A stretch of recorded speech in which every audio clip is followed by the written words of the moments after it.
Now, the great thing about this problem is that even if you don't know how to solve this equation, you should still be able to get this question right. So the equation is 4 times x plus 5 in parentheses is equal to 2 times 3x minus 7 in parentheses. Now we do have a multiple choice question here, and x is equal to one of these. So A is -2, B is 3, C is 5, and D is 17. The first thing about this problem that we need to understand is that we are dealing with an equation. All right, so what does that mean in math? Well, it means that the left-hand side value is the same as the value on the right-hand side. So for example, 3 is equal to 3. This is an equation because the left-hand side value is the same as the value on the right-hand side of the equation. So if you have 3 is equal to 5, well, this is not an equation because the left-hand side does not equal the value on the right-hand side. Okay, so we're trying to solve this equation. We're trying to find the solution to this equation. And in practical terms, that means we're trying to figure out what value x needs to be such that when we plug in this value for x, the left-hand side will be equal to the right-hand side. Even if you don't know how to solve this equation, well, you can still figure out the right answer because one of these here is the correct solution.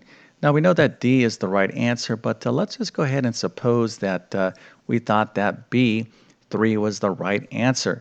So if x is equal to 3, if that's the solution to this equation, we would go ahead and plug in for these x's right here, 3, and then do all the number crunching to see if the left-hand side is equal to the right-hand side.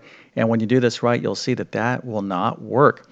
Okay, so let's go ahead and verify that, in fact, D, or x is equal to 17, is indeed the correct solution. Okay, so here is our equation. 4x plus 5 is equal to 2 times 3x minus 7. So we're going to replace these x's here with 17. All right, now let's go ahead and do the number crunching, and we're going to see that this is going to work out.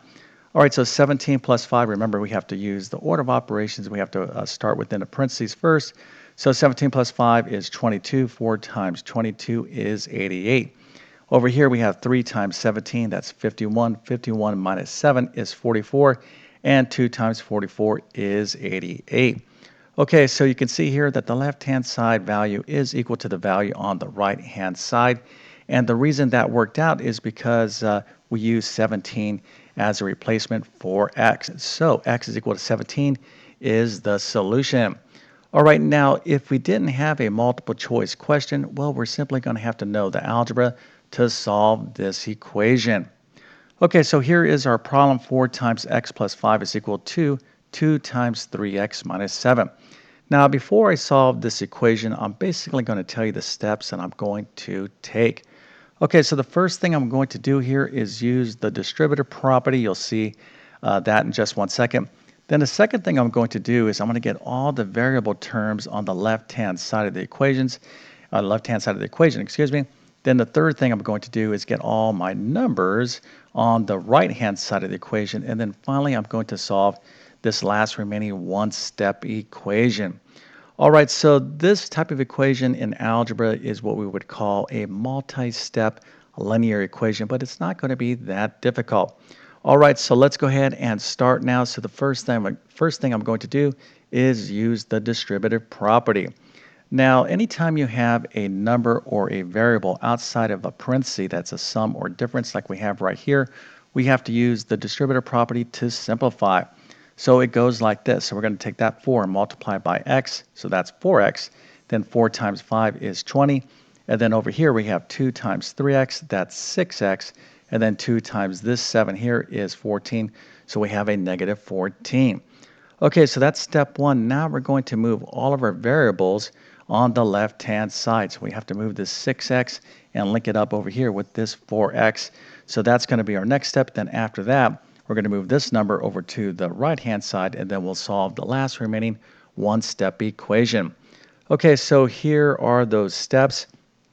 So how do we move something from one side of the equation to the other side of the equation?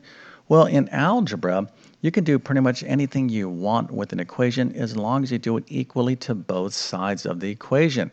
So the way we're going to get rid of this 6x on the right-hand side is to subtract a 6x away from it. But if we're going to do that on the right-hand side, we also have to do this on the left-hand side. Okay, so we have 4x plus 20 is equal to 6x minus 14. Now we're going to subtract 6x from both sides of the equation. Now notice the format that I'm kind of writing this in. It's just going to make the work a lot easier. Now we're going to add down in a column manner. Okay, so 4x minus 6x is negative 2x. 20 plus nothing is 20. 6x minus 6x is 0. We don't need to write that. And then negative 14 plus 0 is negative 14. Okay, so now the equation is negative 2x plus 20 is equal to negative 14. So now that we moved all of our variable terms to the left-hand side of the equation, what we want to do now is move all of our numbers to the right-hand side of the equation. So that means we need to take this 20 here and move it to the other side. Okay, so how are we going to do that? Well, we're going to use the same idea with moving the variable terms.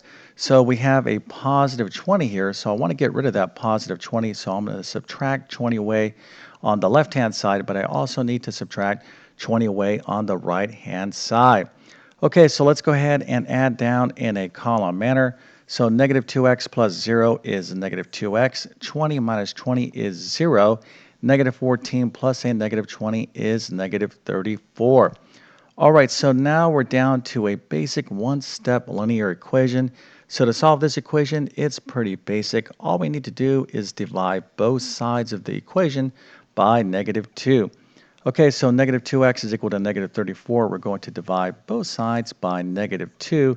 And then we're going to have negative 34 divided by negative 2, which of course is a positive 17. All right, so the solution to this equation is x is equal to a positive 17. Now, as I showed you in the beginning of this video, if you're like, I'm not sure I solved this problem correctly, you can always check your solutions in the original equation. Matter of fact, this is something you need to know how to do in algebra. It's called verifying your solution. All right, so hopefully this was a nice basic review of basic algebra. But if you need additional help with equations or basic algebra, let me go ahead and give you some suggestions right here. So in the description, I'm going to leave the links to these courses. So the first is my pre-algebra course. Of course, in pre-algebra, you're doing basic algebra, and you're not studying how to solve every different type of equation. Now, in Algebra 1, that's my next course I'm going to leave, you get into more sophisticated equations like quadratic equations. And then in Algebra 2, you'll learn how to solve even additional type of equations. But hopefully this little video helped you out. And if that's the case, don't forget to like and subscribe. And with that being said, I definitely wish you all the best in your math adventures. Thank you for your time and have a great day.